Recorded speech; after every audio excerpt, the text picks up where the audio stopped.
Do working couples need to plan their finances together और separately? आप दोनों ही पैसा कमा रहे हैं और अच्छा कमा रहे हैं, सो क्या आप दोनों को अपने पैसों को एक साथ मैनेज करना चाहिए या अलग अलग? आज की इस वीडियो में हम इसी टॉपिक पे बात करेंगे, जहां पे हम देखेंगे वर्किंग कपल्स के लिए क्या फाइनेंशियल स्ट्रैटेजी होनी चाहिए ताकि वो अपने पैसों को मैनेज कर सके और हाँ, अपनी लाइफ अच्छे से और स्ट्रेस फ्री निकाल सके। नमस्कार दोस्तों, मेरा नाम अंकित कोहली है और मैं एक वित्तीय सलाहकार हूं। आइए शुरू करते हैं काम की बात।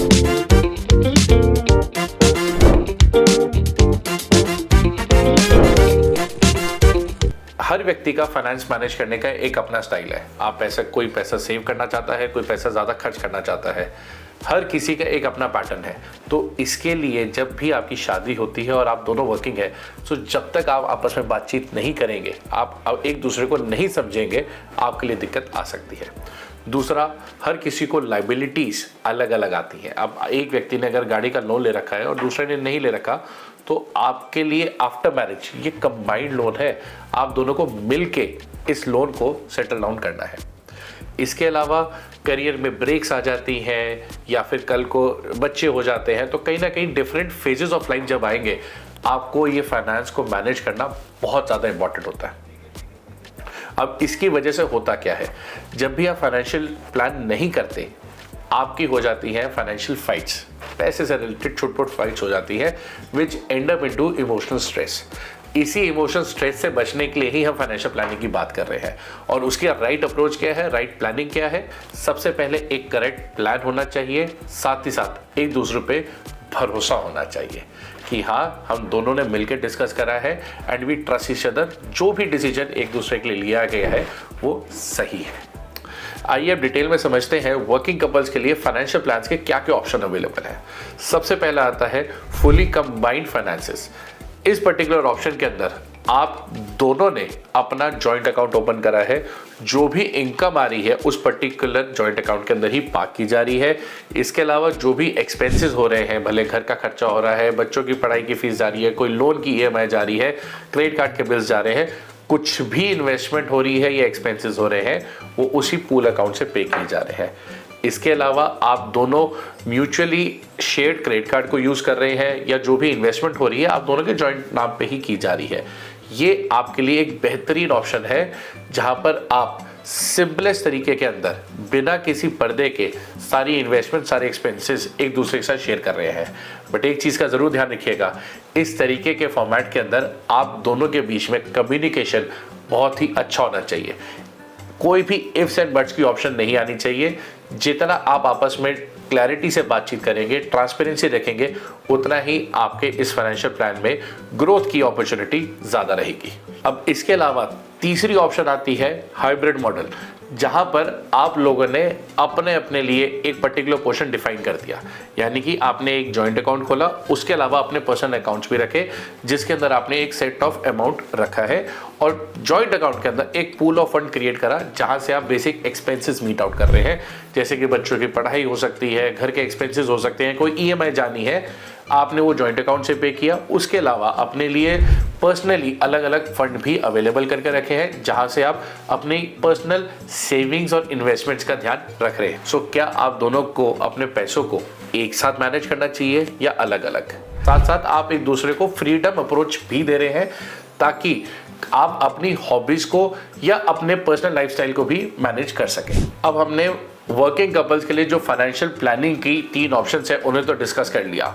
मेरी पर्सनल रिकमेंडेशन क्या है, आइए उसे समझते हैं। मैं रिकमेंड करता हूं आपको एक रूल को फॉलो करने का, जिसको हम कहते हैं 50-30-20 रूल। 50-30-20 रूल सिंपली हमें पता है, हमें अपने फाइनेंसेस को मैनेज करने में हेल्प करता है। But as a working couple आप किस तरीके से इसे यूज करें, आइए समझते हैं। 50%, जिसका मतलब है कि आपके जितने भी एक्सपेंसेस हैं, घर की किचन का, आपकी ईएमआईज का, आपके बच्चों की पढ़ाई का, एजुकेशन का और बेसिक एक्सपेंसेस जो आप मैनेज करते हैं, वो 50% से ज़्यादा नहीं होने चाहिए। और ये जितने भी एक्सपेंस आ रहे हैं, हाँ, इसके अंदर आप रूम रेंट को इंक्लूड कर सकते हैं। ये 50% के जो भी एक्सपेंसेस आ रहे हैं, अगर आप दोनों वर्किंग कपल हैं, आप दोनों मिल के शेयर करें इसे। यानी कि आप दोनों जो भी फंड क्रिएट कर रहे हैं, उसमें से आपका जितना भी एक्सपेंस हो रहा है घर का, वो सारा का सारा आप दोनों इक्वली उसे मैनेज करें। उसके अलावा 20% आपको सेविंग करनी चाहिए। आप जॉइंट नेम पे करना चाहें जॉइंट नेम पे कर सकते हैं, इंडिविजुअली करना चाहते हैं इंडिविजुअली करें, क्योंकि दोनों की इनकम वेरी कर सकती है, but as per your income आपको 20% की सेविंग जरूर करनी चाहिए, भले जॉइंट लाइफ पे करें या इंडिविजुअली करें, दैट्स योर चॉइस टोटली। अब बचे हुए 30% का क्या, ये 30% आप पर्सनली अपने लिए यूज कर सकते हैं इंडिविजुअली, जहां पे आप अपनी हॉबीज को पूरा फुलफिल कर सकते हैं, अपने पर्सनल लेजर के लिए कहीं पे भी घूमने जाना चाहे, फ्रेंड्स के साथ घूमना चाहे, इन चीज़ों को यूज़ कर सकते हैं। इवन वेकेशंस के अंदर भी इस फंड को यूज़ किया जा सकता है। मैंने सिर्फ कुछ एग्जाम्पल दिया है, इट्स अप टू यू। ये 30% आप दोनों पर्सनली कैसे यूज़ करना चाहते हैं कर सकते हैं। और इन सभी फंड्स को मैनेज करने के लिए there are various applications available, जहां पे आप अपने सारे एक्सपेंसेस को ट्रैक कर सकते हैं, अपनी सेविंग्स को ट्रैक कर सकते हैं। अगर आपको डिटेल में इनकी लिस्ट चाहिए तो नीचे डीएम कीजिए Excel, will share your particular Excel sheet, जहां पे आप अपने सारे फाइनेंसेस को, सारे एक्सपेंसेस को एक जगह पेन डाउन कर सकते हैं, and we can give you a particular financial plan too, जो आपको मदद करेगा। अब इस 50-30-20 रूल के बाद कुछ इंपॉर्टेंट पॉइंट्स बताने जा रहा हूं जो आप दोनों को मस्ट है साथ में प्लान करना। सबसे पहला, टर्म इंश्योरेंस और हेल्थ इंश्योरेंस। टर्म इंश्योरेंस आप दोनों के नाम पे होना ही चाहिए, because life is very much uncertain. God forbid अगर एक पार्टनर के साथ कुछ हो गया, so that replacement can't be manage, but वो जो इनकम का लॉस हुआ है उसे मैनेज किया जा सकता है। दूसरा, हेल्थ इंश्योरेंस आपको फैमिली फ्लोटर के अंदर लेना चाहिए, जहां पर एक बड़ा रिस्क कवरेज आपके पास होगा। इन केस अगर किसी को भी, एक को भी इलनेस हो जाती है, आप दोनों मिलकर या एक अकेले को भी, वो टोटल रिस्क कवरेज की यूसेज की जा सकती है। इसके अलावा आपको चाइल्ड एजुकेशन की जो भी प्लानिंग करनी है, लॉन्ग टर्म हो या शॉर्ट टर्म हो, साथ ही साथ होम लोन्स की जो भी प्लानिंग करनी है, आप दोनों को मिलकर करनी चाहिए। किसके अकाउंट से पैसे जाने चाहिए, कहाँ आपको ज़्यादा बेनिफिट आ रहा है, ये जितना आप आपस में डिस्कस करके बात करेंगे उतना ही आपके लिए बेहतर है। इसके अलावा आप दोनों को अपने रिटायरमेंट गोल्स को भी अच्छे से प्री डिफाइन कर लेना चाहिए। नहीं पता हमें दोनों व्यक्तियों ने कब तक जॉब करनी है, किसी ने पहले रिटायरमेंट लेके अपना बिजनेस शुरू करना है, ये ऑप्शन भी अवेलेबल होता है। कई बार ये ऑप्शन भी देखा जाता है कि बच्चों के बाद एक लेडीज जनरली जॉब को डिसकंटिन्यू कर देती हैं। सो आपको इन चीज़ों को साथ में मैनेज करना और इंश्योर करना है जो भी आपने रिटायरमेंट गोल्स करे हैं प्लान, वो अगर किसी एक की जॉब नहीं भी रहती तो भी हम फुलफिल कर सकें। इसके साथ साथ आपको इंश्योर करना है एक इमरजेंसी फंड क्रिएट करके रखना, जो आप दोनों की हमेशा मदद करेगा। टर्म इंश्योरेंस एक माध्यम हो सकता है जो इमरजेंसी फंड में आपकी मदद करेगा।